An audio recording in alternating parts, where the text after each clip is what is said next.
1, 2.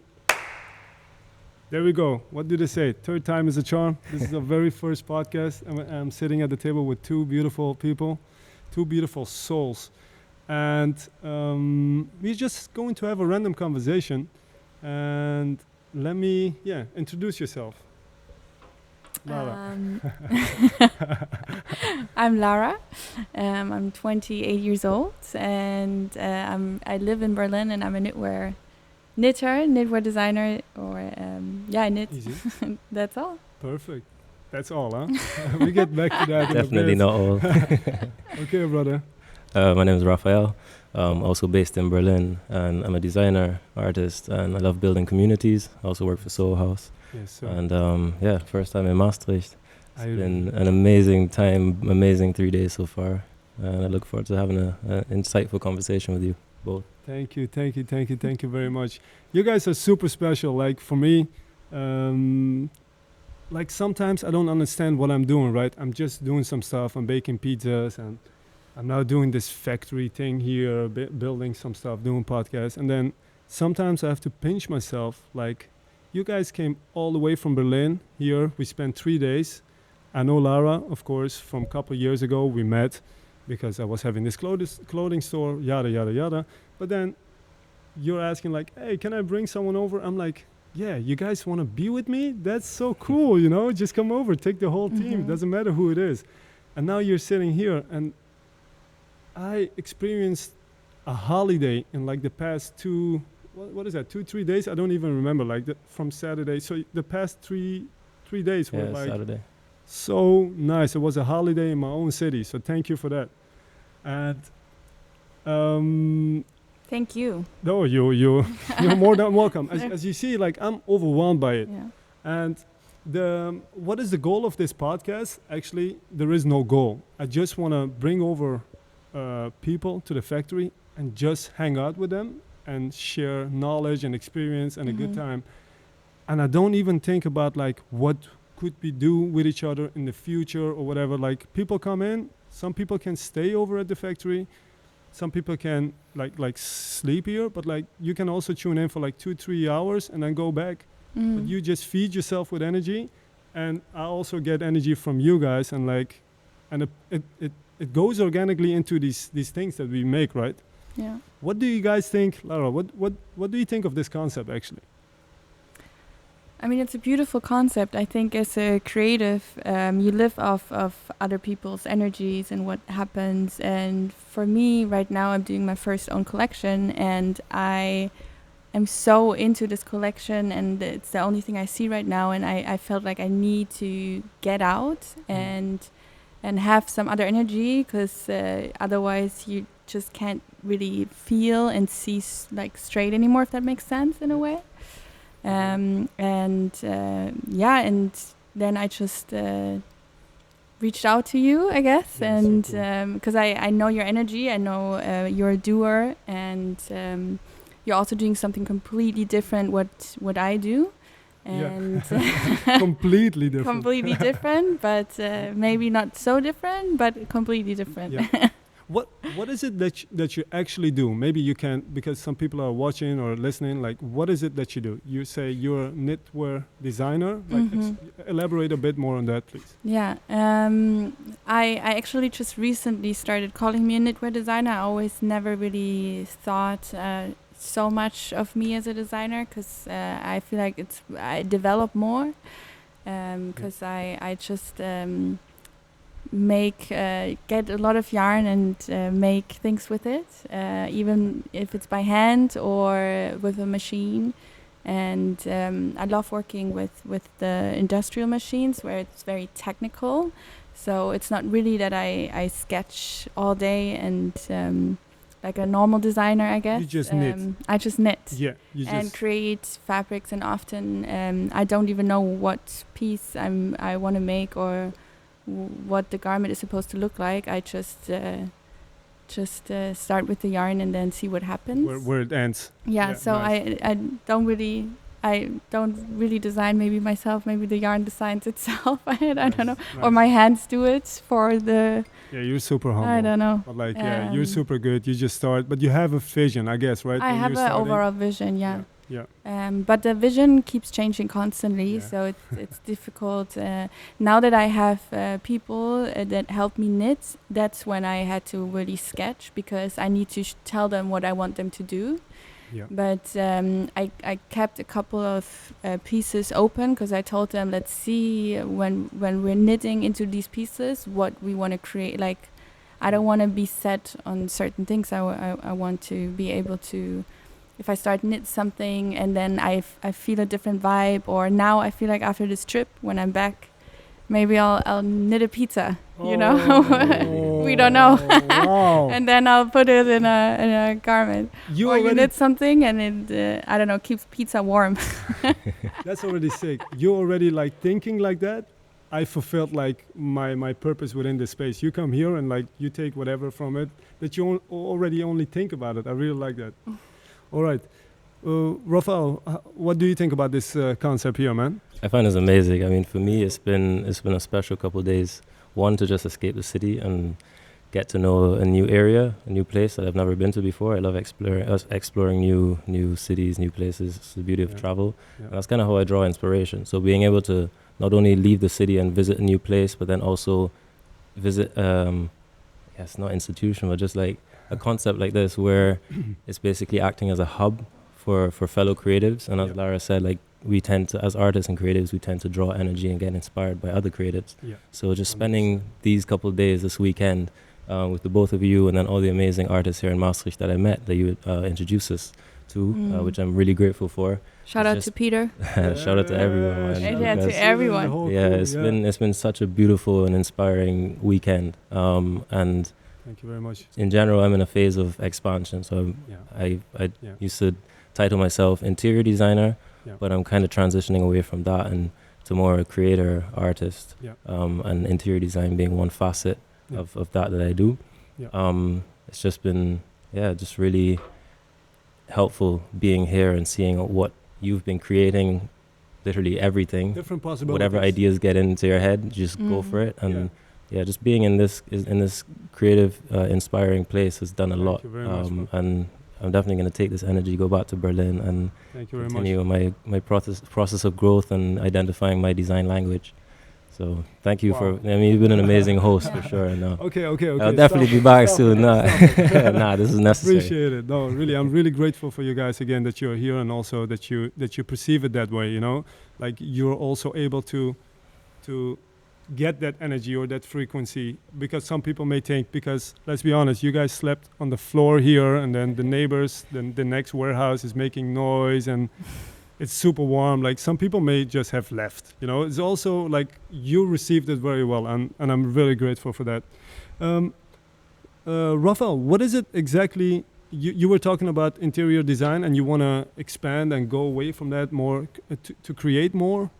What is it that you did over the years? Can you give us a bit of history of yourself, and also where you're going to expand to? Yeah, I'll try to keep it brief. Yeah, you do a lot, though. You've been talking.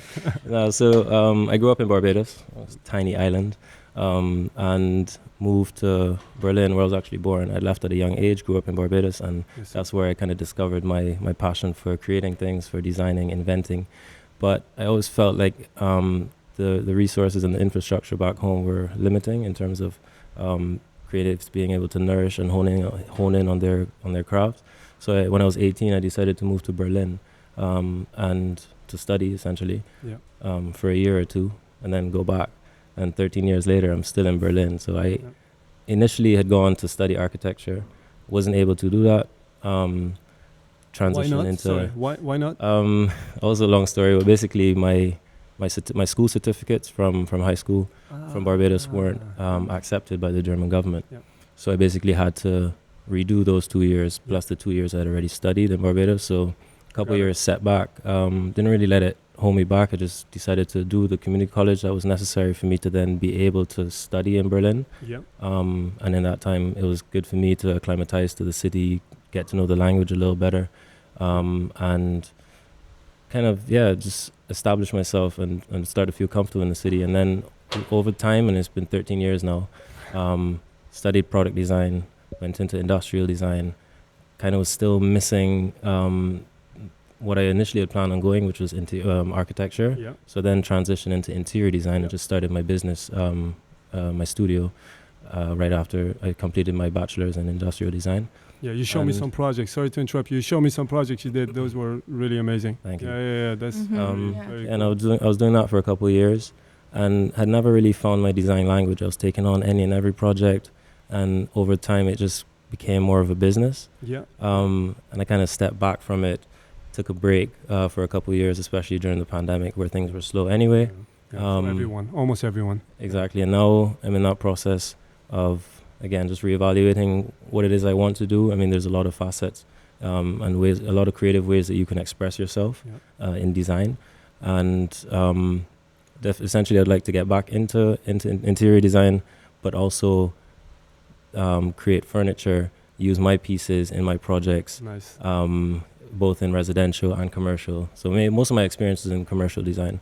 But during the pandemic, being trapped in my apartment for those 2 years, it just really showed me how important it is to feel comfortable in the space that you live, and that this your living space reflects your personality, that is functional, that it fits your lifestyle. And this really inspired me to spend more time creating residential spaces. So I started renovating my space first, kind of learn and get to know myself better, which is really interesting and insightful. While doing that, I was kind of getting to know myself as a person. Yeah, I know how that goes. Yeah, very nice. And it's an ongoing process. I mean, I'm still 2 years later, I'm still doing it bit by bit. On my weekends when I'm off, I just spend my time in my apartment building. It's creating. everything, right? It's whatever you're surrounded with, the people you're surrounded with, literally whatever you're surrounded with, you become it. Yeah. It influences you. 100%. It's so important to make it nice around you, whatever nice is for you, whatever you think is nice. So I think and it changes no matter where you are, because now I'm going back and I want everything steel. Definitely. I want everything yarn. I want everything to be knitted here. Yeah. That would be beautiful. Ooh. Okay. So interior. How did you end up? So listen how I talk. So interior. This is how my head goes, man. Sorry. So that story. Okay, I totally get it. How did you move from there to like right now you're working at the Soho House? How did you choose that path? Because that's still being in the creative industry, of course, but it's totally something else. Yeah, indirectly. How I ended up at Soho House. I used to be a member. Ah, okay. And Soho House is an amazing place to connect with fellow course, creatives. That makes sense. That's what I got most of my value from. It's just access to the community. That's how we met. So Lara reached out. It was like, hey, I want to become a member. And then I kind of guided her through the application process, gave her a tour of the house. And then essentially she applied. And then now just become really good close friends and collaborators. And that's the beauty of Soho House. So even when I was a member back like 2017, 18, throughout the years, the majority of my clients I met at Soho House. So I technically didn't really need an online presence. Okay. So I would just be chilling at the house, and then like director of some music label sitting at a table across the street, and a friend of mine or a fellow member would then be like, hey, you're looking for a client, or do you have time? I want to introduce you to someone who's looking for an interior designer. They would just make the natural organic connection, and that's how then I would get the majority of my projects. Wow. And that's the beauty of Soho House. So wait. Sorry to interrupt. For the people that don't know what the Soho House concept is, what is it? Where is it? How the membership? Like, how does it work? Soho House is basically a members club that caters to people from the creative community, or in general, anyone with a creative soul. So it's just a beautiful place for those people to come, connect, to eat and drink. So there are multiple restaurants. There's a member club. There's event spaces. You can host events, visit events as a member. It's a worldwide concept. So we have houses all over the world. And it's basically a home away from home. So before coming to Maastricht, I was in Amsterdam for a day. Went to Amsterdam. So I stayed at the Soho House in Amsterdam.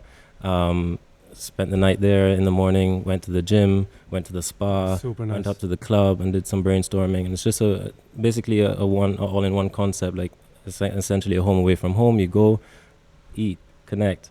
Like you land at the airport and you immediately have somewhere that you can go and that you can just feel comfortable, because the concept is very consistent. Every house has its own flair because they're all in different cities, but essentially you know what you're getting. The same. Exactly. That's the beauty of the concept. So fast forward then to the pandemic, where everything was closed, and then when they reopened, basically I saw it as an opportunity to try something new, kind of continue my pause from my design, just to kind of reevaluate what direction I want to take it in and take a step back.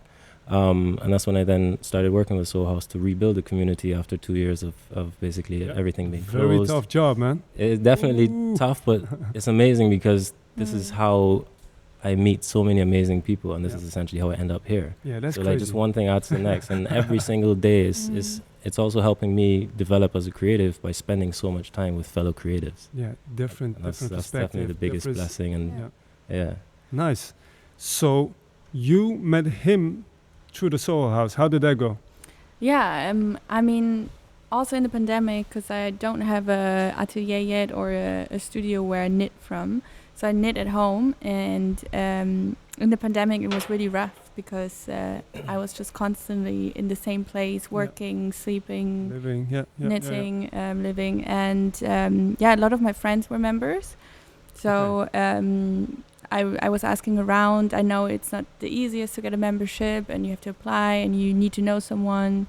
So I reached out.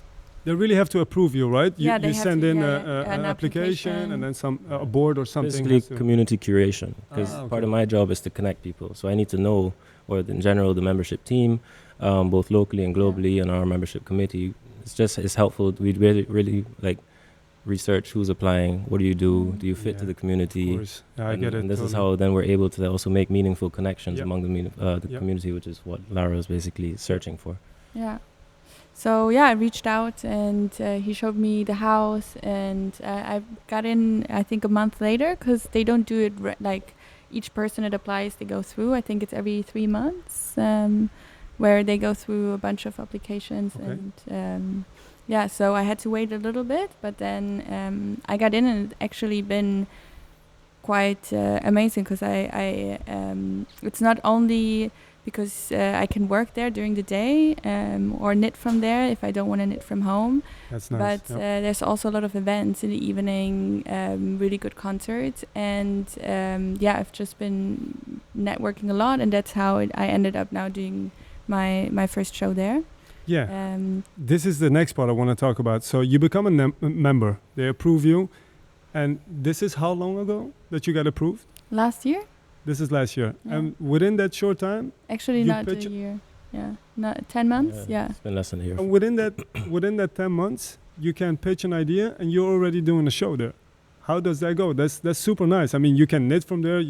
I've never been to a Soul House. Sorry for that. So you can eat, you can stay there, sleep there. You can go gym, work out. spa, events, both on-site, also off-site events that we collaborate with other institutions. And I guess this was also one of my goals when I joined, because I know what it does to someone's career to be basically plugged into the right people. And for me, it's the most fulfilling thing to make these connections and just help develop fellow creatives who are looking to elevate their skills, build their network. So after Lara became a member, we basically, I got to know more about what she does, her work, which is absolutely amazing. And definitely. Like a lot of potential. But again, during the pandemic, people were very limited in terms of socializing. And I realized that it took her a while to kind of get integrated in the concept. Don't get out of my shell easily, my knitted shell. Yeah. By the way, for you people watching this or listening to this, this is something that Lara really actually didn't want to do, and she was like, okay, this will, I think, be my first time doing a podcast and also having a camera on me while speaking in the microphone and everything. I said it's my biggest nightmare. Yeah, and I respect it so much because you come across very natural to me. Sorry to put you on the spot like that, but usually you're in your knitting hole, or how you just called it, knitting hole, right? Yeah, it's but then you get into the Soul House, your safe space. Exactly. No, Lara just came to me with an idea, because I had seen her work. We'd hung out a couple times, and she used me as her mannequin a couple times. She was like, "Hey, I like your frame. I want to get into creating clothes for men." So I tried on a couple of stuff, and then she was pitching an idea to me about a fashion show. Yeah. And this is then when I just introduced her to our member events manager, Sarah. Shout out to Sarah. Yeah. who does an Shout out, amazing she's job. amazing. And she always has an open ear for my ideas, or Yeah. in general for anyone's ideas. It's so nice when people are So- open-minded like that. Yeah, huh? and then put her in touch with Sarah, and literally 2 days later, Lara came back and she was like, "Oh, by the way, I'm doing the show at the house," and I was like, "Boom!" Not Of just not course. just a house, like on a Saturday night, and with the after party I get like 2 locations in the house. Yeah, so So I'm like, yes, That's jackpot. amazing. That must feel amazing. Yeah. So when is this event? September 24th. September 24th. And what is it going to be? So is it an exhibition or is it a show? Like, can you Yeah. elaborate more on that? please? It's gonna be a show, which after like I mean I offered to, or we talked about doing a show, so it's gonna be like models walking. Okay. Now getting closer to it, I'm like, oof, maybe I should have just done an exhibition where I don't need so many people involved, because I think it's gonna be rough having.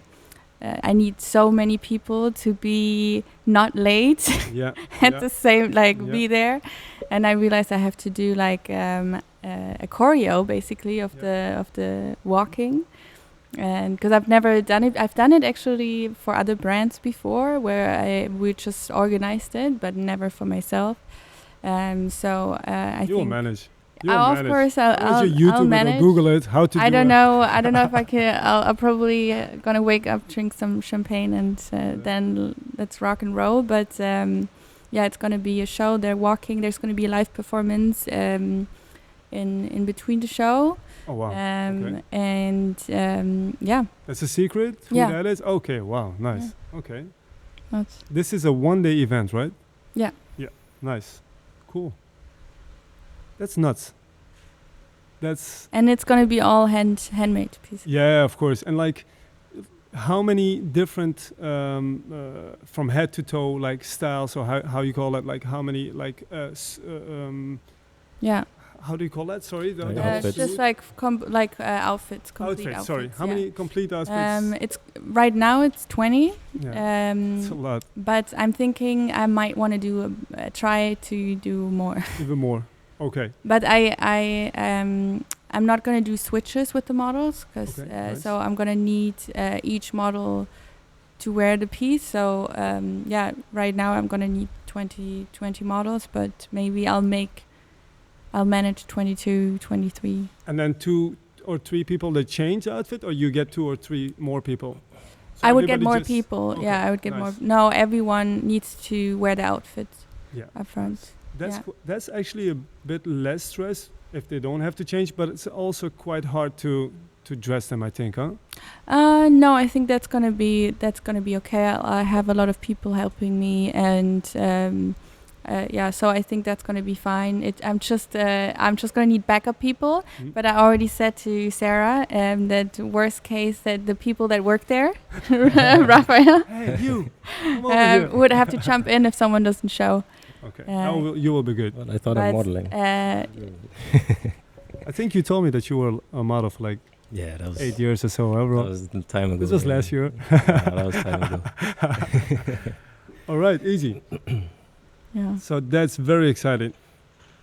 How long do you work on like one outfit? Like, it's very hard to say. Like, give me an estimate. Like I think one female outfit. Will it, by the way, be? Sorry, I'm asking too many questions. Like, will it be females and males, or like? yeah, only- it's gonna be pretty much divided, female and male. Okay. But I want to do more male knitwear, Okay. because I think, yeah,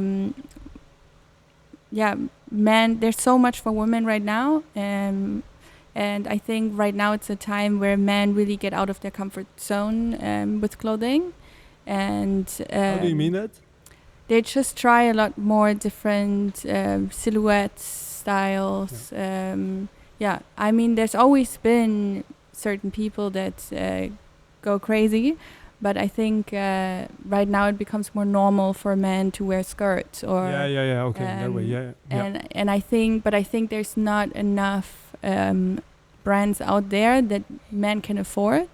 To with express themselves. yeah. Yeah. So and I really enjoy. I always did women. So from when I became a tailor, it was the brand was only doing women's wear. Okay. So for me, it's very different, and also finding the right shapes. Yeah. Because the male body is different. Of course. But Raphael is helping me with that. Nice. Yeah. So, but later on, I mean, it's going to be unisex because a woman can wear the pieces as well. Yeah. But but there's also going to be a lot of like more traumatic red carpet dresses, and those take a long time. But like, how many hours would you estimate it? Like on a regular male piece, from head to toe. I don't think I'll make. I've been making anything that's under 40 hours for one piece, but That's a lot of work. more like 60 plus. Yeah. How do you keep yourself motivated while you're doing that? Because you're basically doing the same. I'm cutting mozzarella every day, right? If I'm working at a pizzeria, it's just the same thing every day. But then I'm daydreaming away, like fantasizing about and romanticizing about the future life. Like for you, it must be the same. Sorry that I'm comparing knitwear to mozzarella, but like you're knitting, and I don't even know how it goes. How do you keep yourself motivated to go through, like, I don't know, what is that, tens of thousands of knits or 100,000 knits? I'm always working on minimum 3 at the same time. Oh wow! So I switch because I can't continue. I can't do 80 hours the same piece. It's just too much. I mean, I've done it, but I have so many different pieces started right now, and then I'll do 10 hours of this one, and then I switch to. Yeah, I understand that. You work on that project, Yeah. you get inspired, or you get tired of it, and you work on that project. Yeah. And then there is some cross. How you say that? Yeah. Like And then. inspiration. Yeah. But it does take a long time, and especially when you make a mistake, and you have to open up everything. And you have to cut it. No, with knitwear, if you pull the string, the whole thing opens up. Okay. And with hand knitting machines, sometimes when the yarn falls off one needle, everything opens up. Yeah. Oh, the stitches drop, and then. That must be stressing. Yeah. Stressful. Happens a lot. So how do you keep yourself motivated, like or inspired while you're doing the 3 pieces? You're just in your zone. You're just thinking about how to do the next knit as perfect as possible, or the next row, or you dream away from like you dream away. Yeah, I mostly just see at some point when I start knitting, I see the finished pieces in my head, and then I just wanna make it happen so bad eyes on the prize. Eyes on the prize, and then that keeps me focused. Nice. And that I do this for this long. Yeah. For how long have you been doing that? I've always been. I knitted as a kid, obviously, but then I went more into sewing. And when I was 18, I kind of went back into knitting again, because where I did my tailoring apprenticeship, the company was specialized in knitwear. And that's where I saw my first Stahl knitting machine. Okay. And I did not know they exist. It's like these huge industrial machines. How big is it? It's way bigger than this table. Oh, wow. And I never seen it before. And they had 80 in-house. 80 of those machines. 80 of those machines. Oh, wow. One machine is like 60 to 100,000 euros. And I didn't know. I knew there's machines that can knit, but there was the Stahl machine that it's the first one I saw, where a programmer writes a computer program, and the finished sweater fell out of the machine and was done. Oh wow! And that was 10 years ago. It's around 9 or 10 years ago. And and then I saw it fall out, and it was done. No one had to do anything anymore, and I immediately started crying. I was like, this is the most insane thing I've ever seen, because my brain was like, this is a game changer. Like that means you can do so much more. And before that, and at the same time, right? Yeah, at the same time. And so then while I was becoming a tailor, I would still just try to see the knitting machines and learn as much as possible. And they let me in the evenings go up to the knitwear design team. That's nice. So then I sew during the day and Knitted through and then I got to learn about knit. in the evening. Yeah. And that's and I never wanted to do anything else after I saw this machine. That's clear. That's clear.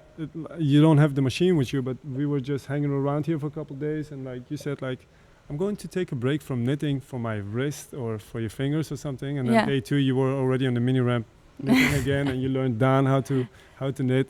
Yeah. Yeah. You really live for it, and yeah, I don't have any knowledge, any experience, but I think. She's quite she's super dedicated. She was sitting at this, like everyone at Soul House is either eating, drinking, or on their laptops or whatever, and then she's just on the comfiest couch by the fireplace knitting, like for hours. Cool. Like that's so cool. Alone. So cool.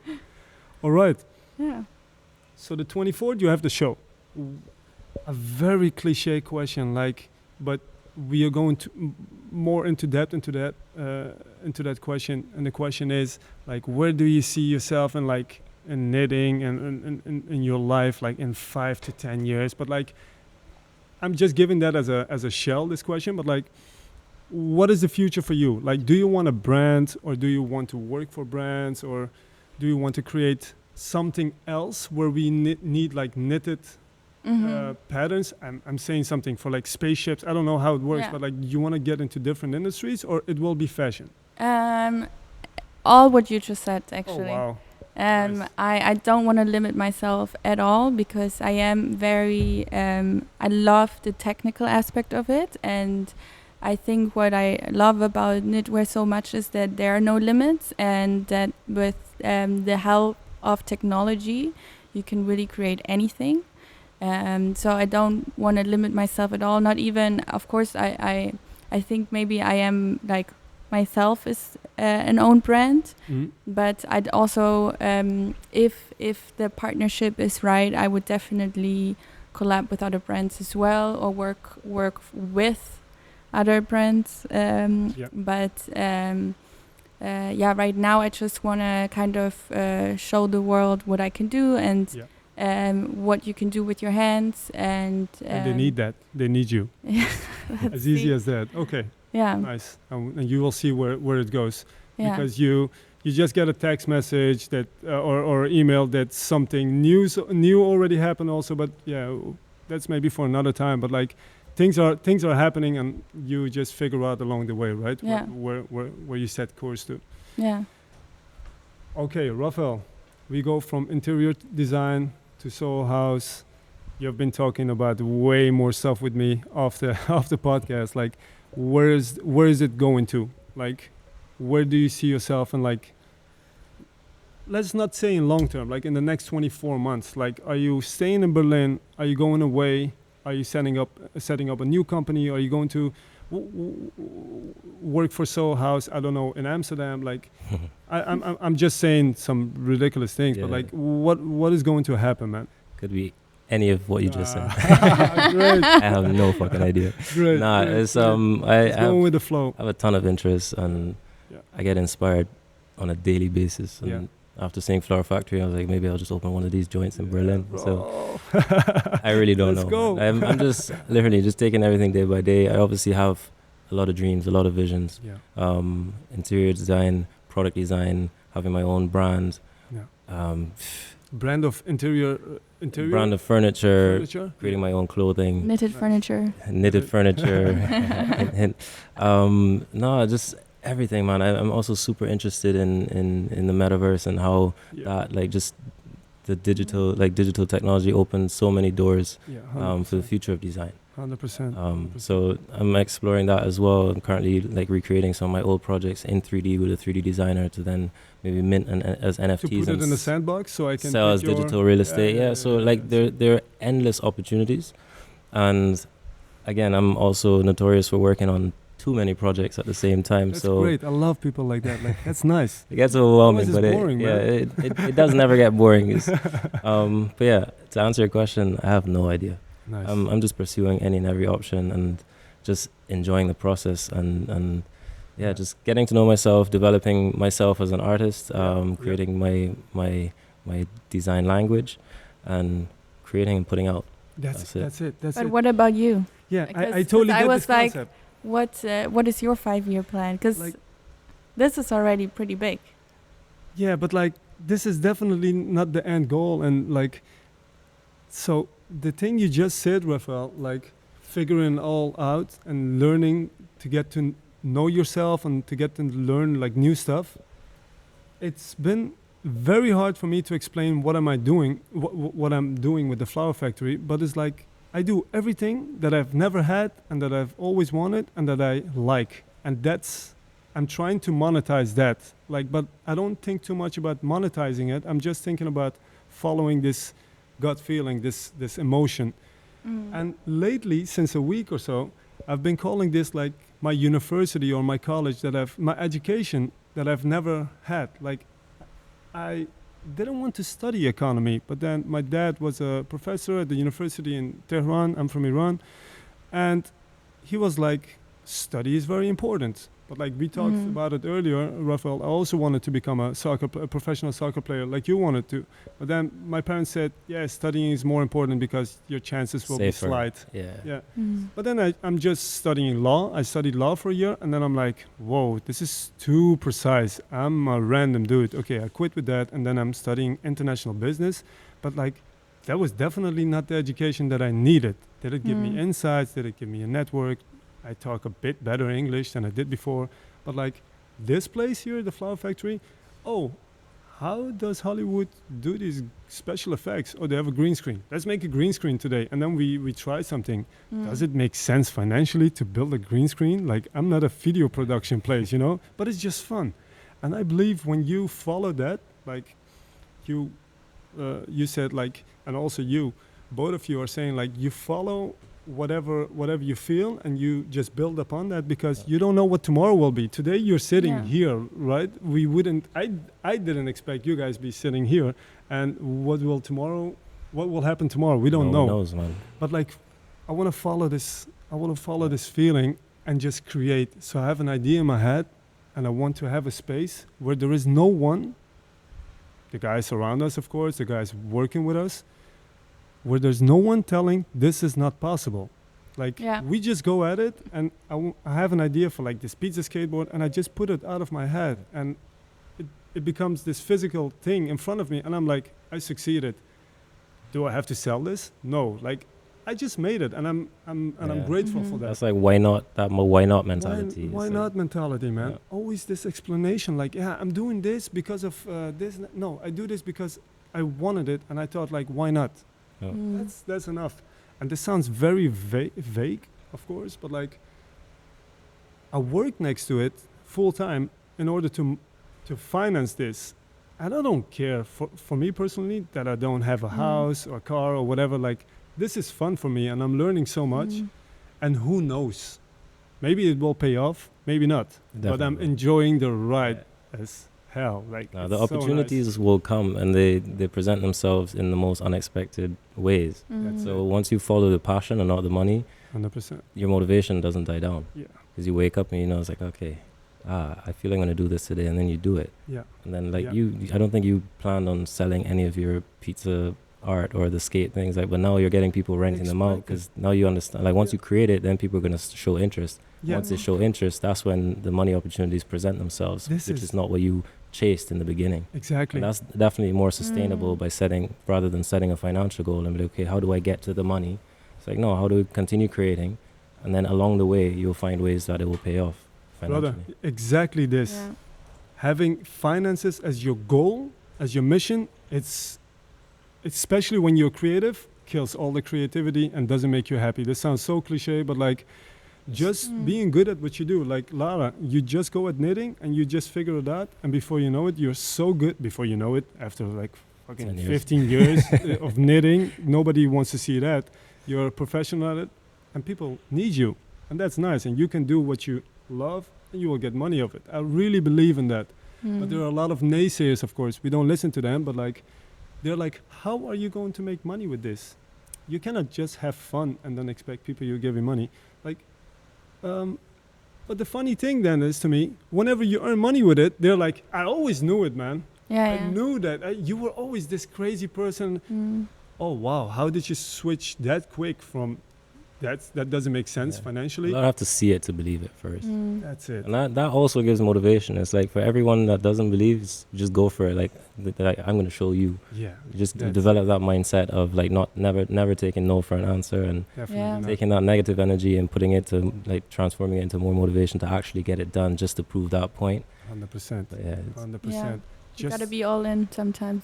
Oh, yeah, like I try to be a lot of times. Like with this project, I'm almost like personally bankrupt. Like I think I still have like 7 or 8,000 euros left. That's it of the 100K that I saved for this. I never talk numbers, but like I'm getting in a point that I'm going all in. Also with talking about it, like whenever I did that, I went completely all in. Something like you said, something happens, and it's around the corner. Yeah. But it's not within that comfortable place. It's Yeah. around the it's around the corner from this uncomfortable place because you're Yeah. growing, you're improvising. Also, the pandemic, you're looking at your room and you're like, for example, how can I make this more pleasant?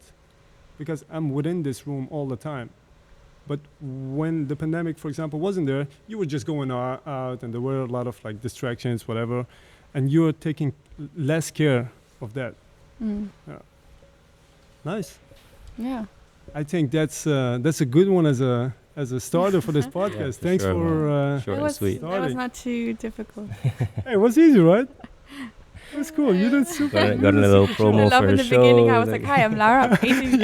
I'm Introduce 28 years yourself. old." Yeah. Hi. That's super cool. I really, really liked it. Thank you very much again for being here.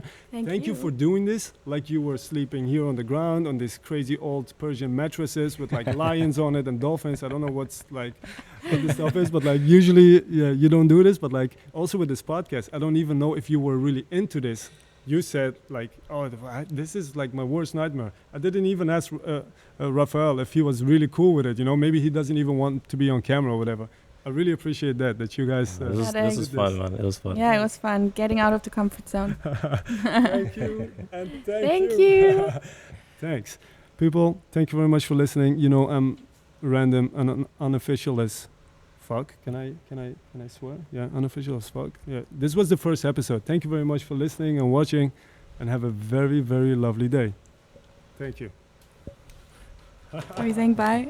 That's so good.